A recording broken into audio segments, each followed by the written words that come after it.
Is it possible to escape the tourist crowds when visiting Iceland?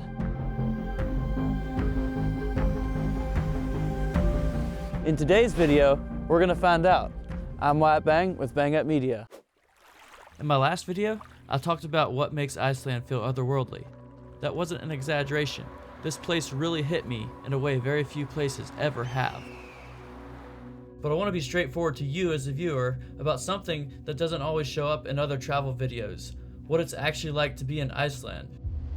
Because if you come here expecting empty landscapes and total solitude, you might be surprised. What I didn't talk about in the first Iceland video was the crowds of people I encountered on the journey. You can see behind me about 10 o'clock in the morning on a Friday. There's still lots of people here. Another great waterfall, and what I love about it is that you can go behind it, but so does everybody else. This is the walkway that takes you behind the falls. You may have to wait for position. While I enjoyed experiencing this fall up close, I was amazed at the midday crowds that were willing to brave the wind and rain. Even poor weather conditions may not discourage fellow tourists from visiting the popular spots along the Ring Road.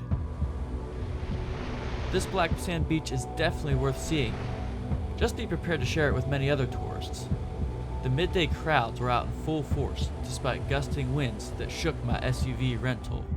Even an hour and a half into the Icelandic highlands on a gravel F road, solitude isn't guaranteed. Super pumped to be at the top of Blackadder. The one downside is that there's loads of people.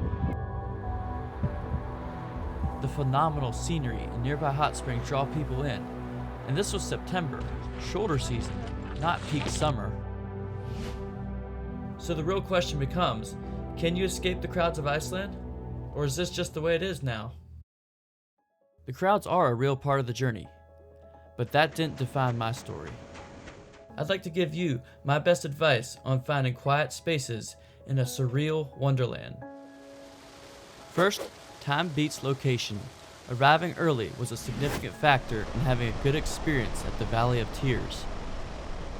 One of the reasons I really enjoyed this short hike is because you got an incredible view and there's no one there crowding you with other cameras. Oh yeah, that's worth it right there. So one of the falls is here. Just gonna cross this little section. Other secluded experiences include the 2 glaciers I visited one day. Oh wow, you gotta get a look at this.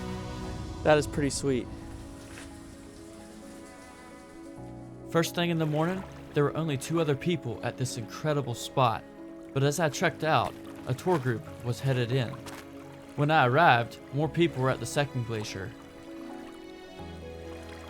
However, in the last hour of daylight, the place was mostly deserted.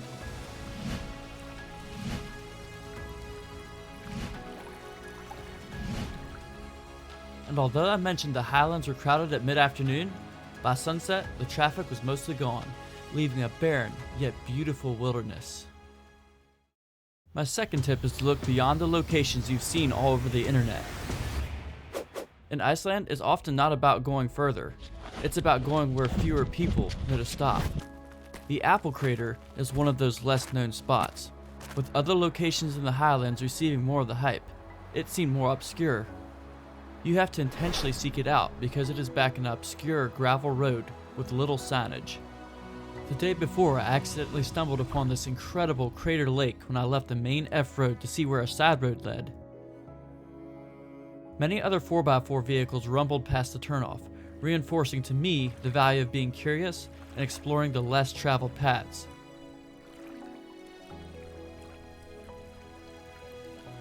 I would also advise using Google Maps for a top-down view of the natural features that may be hidden. While driving to my next planned destination, I stopped to admire the verdant hill country and Icelandic ponies. One thing I learned in my quest was to allow room for spontaneity. Even though I'd planned a route in advance, there were many worthwhile spots I didn't know about. Tip 3. Geography still matters. Time of day often makes the biggest difference, but where you are in the country plays a role too. Along the Ring Road, within a few hours of Reykjavik, you can expect heavy traffic at most major stops.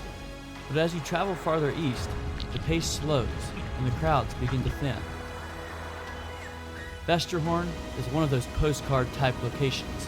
However, part of the reason I encountered few people on this huge expanse of black sand beach is its distance away from the airport, roughly 6.5 hours.